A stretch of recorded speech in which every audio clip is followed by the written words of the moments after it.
Hi there. Lifetime gifts can reduce inheritance tax, but the rules are complex.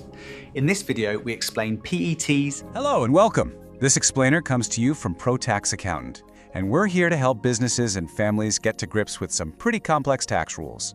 Today, we are diving deep into a subject that's popping up on more and more people's radars, inheritance tax, or IHT. We're going to look specifically at how you can pass on wealth during your lifetime and, crucially, how to navigate the massive rule changes that are just around the corner in 2026. We'll cover everything from the different types of gifts to the deadlines you really can't afford to ignore. Right, let's kick things off with a pretty surprising fact. For the longest time, inheritance tax was seen as a tax that only really affected the super wealthy. And you know what? The numbers kind of back that up. As you can see here, only about 4% of estates in the UK actually end up paying it.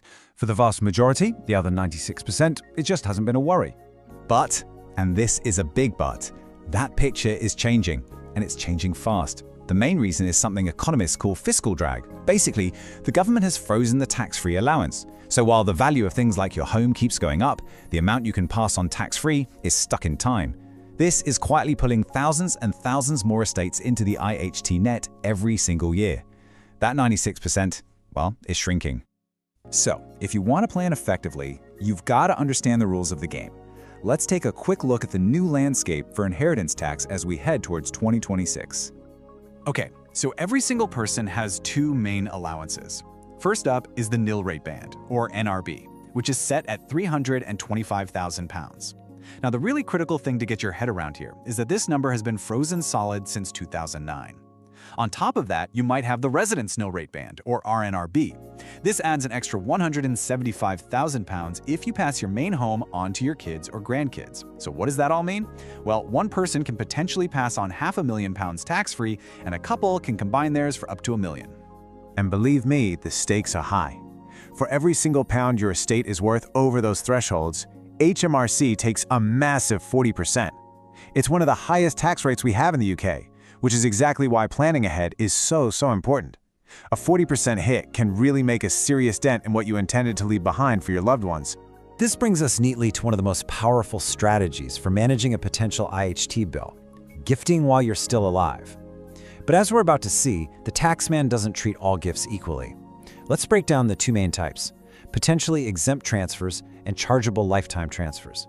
First up, we've got the potentially exempt transfer, or a PET. This is the one you're probably most familiar with. You know, giving your son or daughter money for a house deposit, or maybe passing some shares to a grandchild. The rules are pretty straightforward. It has to be an outright gift to another person, and you can't carry on benefiting from it yourself.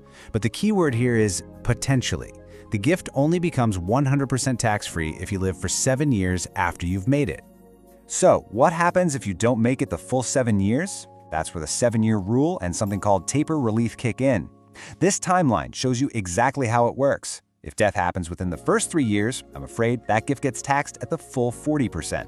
But after that, the tax rate starts to taper down, reducing bit by bit each year until, after year 7, it finally hits 0. Right, now for the other side of the coin, the Chargeable Lifetime Transfer, or CLT. This is usually any gift that isn't a PET, and the most common example is when you put assets into a trust.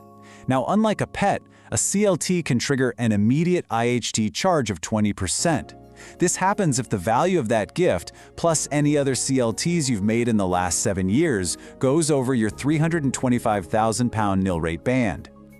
Okay, now we're getting to the biggest change to inheritance tax in a generation, and it's a huge reason we're making this explainer. A massive reform is on its way that will totally rewrite the rules for business and farm owners right across the UK. For years, business and agricultural relief have been incredibly powerful tools.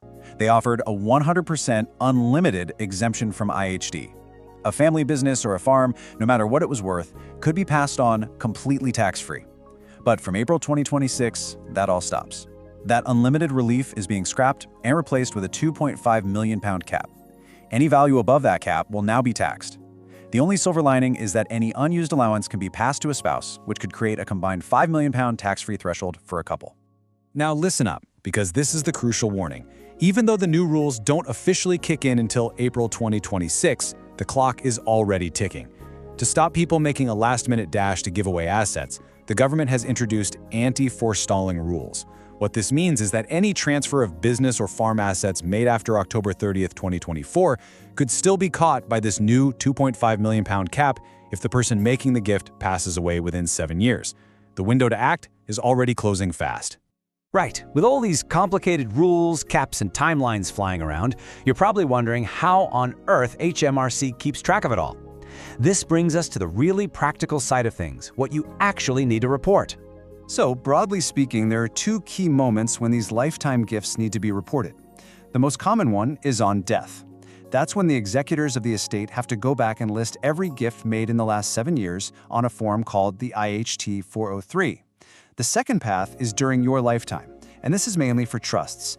Trustees are required to report things like chargeable lifetime transfers using the IHT 100 series of forms. Now, in a surprisingly helpful move, HMRC has actually made this reporting process a bit simpler recently. The old, clunky, one-size-fits-all IHT 100 form has been replaced by a more specific set of forms. As you can see, there are now separate forms for different events, like an IHT 100A when a CLT is made, or an IHT 100D for a trust's 10-year anniversary. It definitely simplifies the paperwork, but don't be fooled, the rules themselves are still just as tricky. Okay, so you understand the rules, and you know about the reporting, but knowing the rules is only half the battle. Let's talk about the most common, and often the most expensive, mistakes people make when they're doing this. This quote right here highlights the single biggest pitfall. Estate planning doesn't happen in a bubble. You absolutely cannot just think about inheritance tax on its own. Solving one tax problem only to create another, potentially bigger one, is the classic planning error. Let's break these down. First, if you gift an asset that's gone up in value, you could trigger a nasty capital gains tax bill. Second, watch out for the gift with reservation trap. If you give your house to your kids but carry on living there rent-free, HMRC will just ignore the gift completely for tax purposes. Third, keep an eye on 2027, when a change is probably going to bring many unused pension pots into the IHT net. And finally, a professional tip for you. The simplest mistake is often the most damaging. You have to keep detailed records of who you gave what to and when you gave it. A lack of good records can unravel your entire strategy. Okay, I know that was a lot to take in. We've had 7-year rules, taper relief, PMTs, CLTs, new caps, different forms. Look, it is a seriously complex area of tax, and if you're feeling a bit snowed under right now, I promise you, you are not alone. So let's just boil it all down to the key takeaways. First, those frozen allowances mean IHT is going to affect more and more families.